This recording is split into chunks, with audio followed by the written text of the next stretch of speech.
When Margo Talbot was 28, she began climbing ice in the Canadian Rockies. It became one of the recovery triggers she needed to keep her alive and mentally healthy. She has firsthand experience with abuse, depression, and addiction. Some of her intimate story is in her first book called All That Glitters. Today, she is a professional ice climber and role model for women seeking empowerment and some fun. It is my pleasure to welcome Margo Talbot to Studio 4 to tell us more. Nice to meet you. Thanks, nice to meet you. Well, what a journey this has been. Yeah. And you're not all that old. Let's start at the beginning, back to your childhood with a mother who was a nurse, but pretty much absent. Tell me about her. Yeah, well, of course I didn't know this when I was a child, but my mother suffered from very serious bouts of debilitating depression, as did her mother before her. But they both kept it very cleverly hidden from the world, and of course you don't talk to children about stuff like that. Mm-hmm. So yes, she was very absent. And when you were a little girl and you had a mom who slept till 4 o'clock, you figured, well, maybe all moms sleep till 4 o'clock. I thought it was normal till about grade 3. And then I realized that kids went home and did things with their mother and helped cook dinner, and that's when I started to realize it was different. Did she have the ability when you were little to hug you and love you and emotionally connect to you? No. And of course I've come out, in 20 years of therapy, I've come up with a lot of my own answers and theories. She never got that either as a child. I believe we can't pass on to our children what we did not get ourselves unless we go through some sort of healing. Sure, absolutely, and you've done some of that. I've done a lot of that. You've done a lot of that, and what was Dad like? Frank? Dad was the typical dad in the 60s.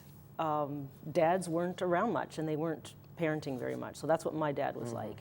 Gone from the house a lot, traveling salesman. Yeah. Yeah, poured you your first beer, I bet. Yeah. Did he drink a bit? Yeah, he drank a bit, yeah. Little eggshell walking around, you're walking on eggshells in your family? Very much so. In fact, to the extent that I didn't know who I was. I remember my childhood being about what's going on for my parents, what's going on in the home, what's going on in the world, but it was never about let's just grab a toy and go sit down and play.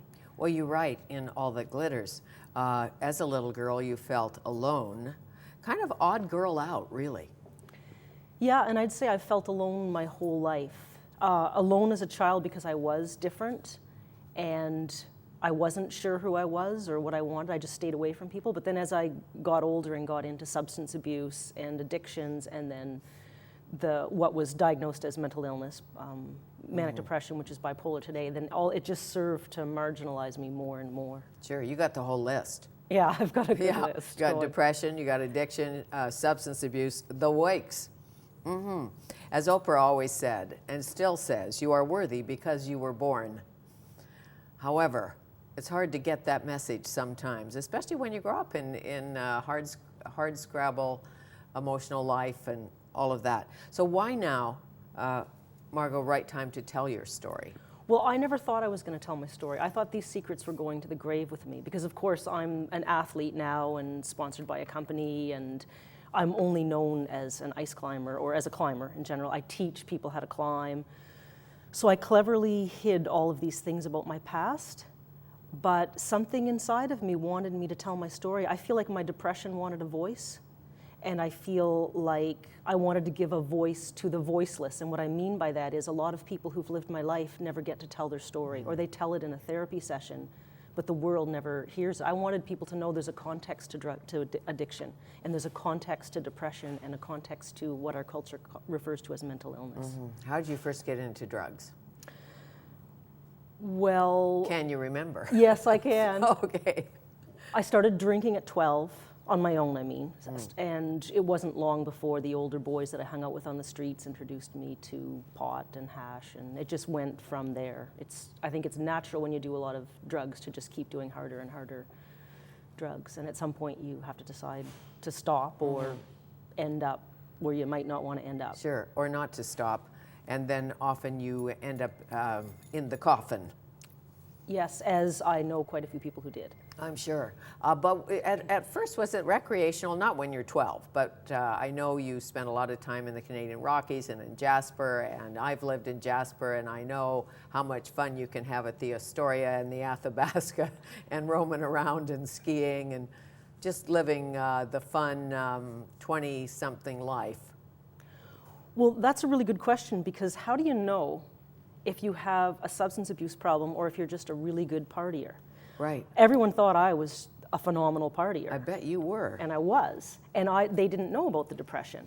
I didn't talk about it. And they didn't know about the getting diagnosed with manic depression, for instance. They didn't know about that. These were very cleverly hidden secrets in my life.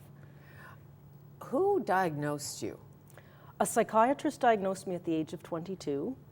And I basically was sent to him because of my suicidal tendencies, which of course adds a whole other element to depression when you're feeling suicidal. My psychologist didn't feel comfortable continuing to treat me, so she sent me to a psychiatrist. And he basically had a piece of paper in front of him, went through a list of questions, and pronounced at the end of it that I was manic depressive, wanted to put me on lithium for the rest of my life. And I chose not to because I knew there was a context. Even at that age, I knew that there had to be a context to what was going on for me, because my depression stretched all the way back to puberty. And did he take you back all through your life, all of that? No. Growing up with the siblings, how you felt? He didn't ask me one question about... Really? No, not one.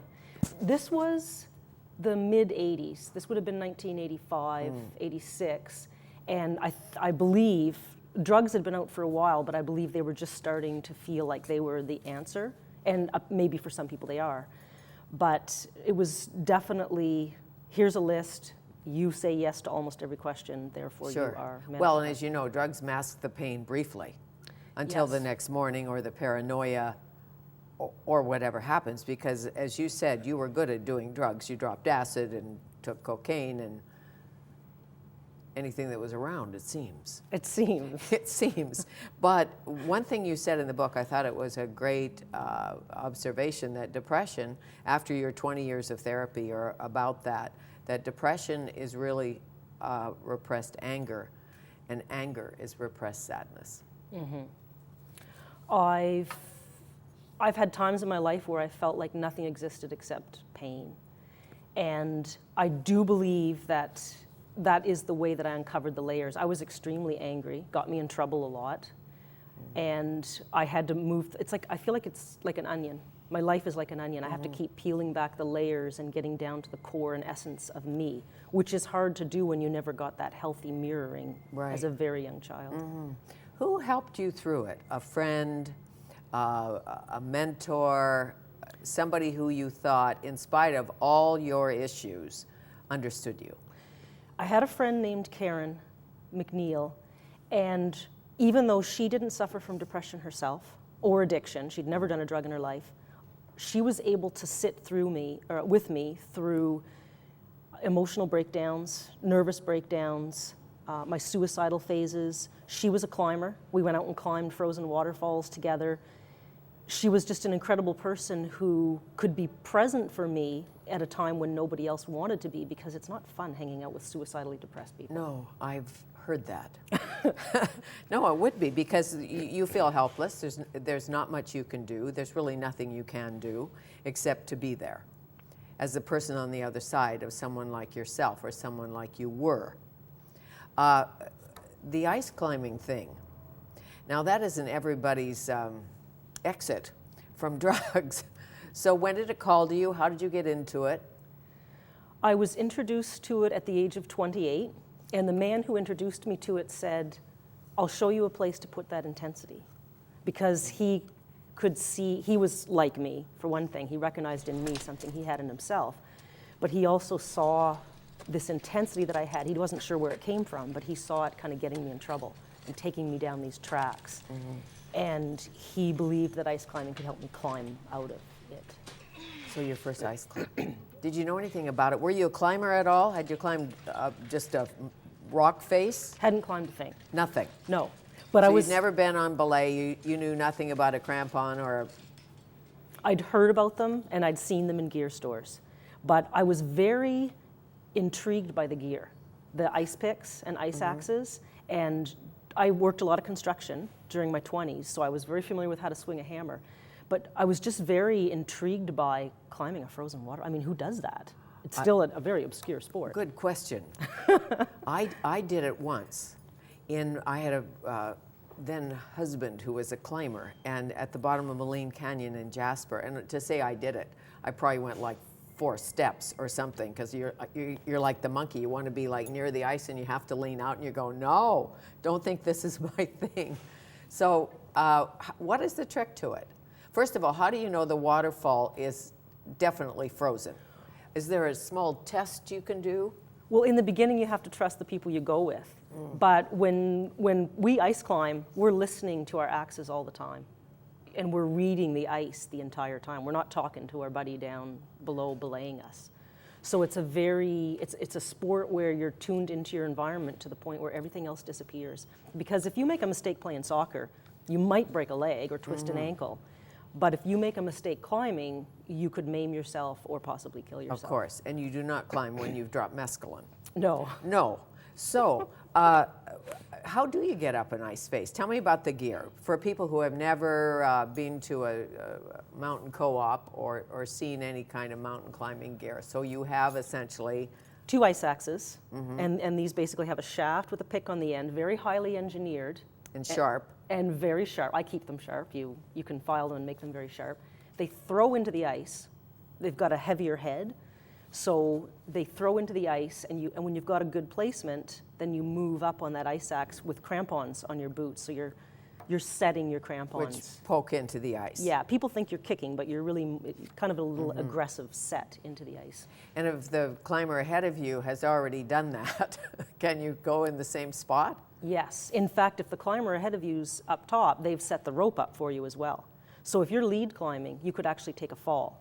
But if you're seconding, you've got a rope from your harness above you, so you can only fall 3 or 4 feet. Okay, and for you, the most spectacular climbs are where?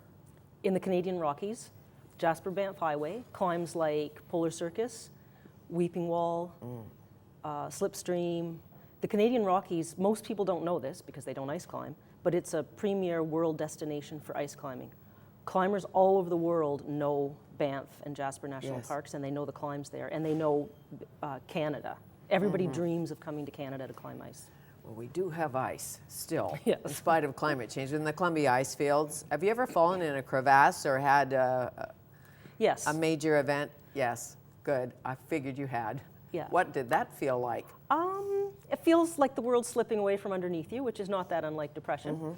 But I only fell in a little ways. I haven't fallen in like 40 feet or 70 feet. Right. But fallen into a lot of crevasses where it's up to your waist, up to your thigh, up to your chest. Sure, and you but- just crawl out. You're roped with your partner. Well, hopefully. You're not always roped, but I was at the time. And then your partner helps you. But a get deep out. crevasse, I'm sure you have a feeling, where is the bottom? Hoping the bottom isn't coming very soon because you'd be dead Yes. if you hit the ground at that speed, Yeah. I would think. So the analogy is really interesting between all the struggles you've had and the struggles on the ice. Yeah, I would say that I moved through a lot of my fear in life, my emotional fear in life, through the arena of ice climbing. And the reason I call it an arena is it engages you more than just a sport or just a physical outlet. And it does so because of the danger, and it does so because of the level of absorption. It's like a meditation. Sure. The world falls away because you have to be so focused. And in the moment. And in the moment. Yes, all that glitters. Margo Talbot, A Climber's Journey Through Addiction and Depression. We'll come back.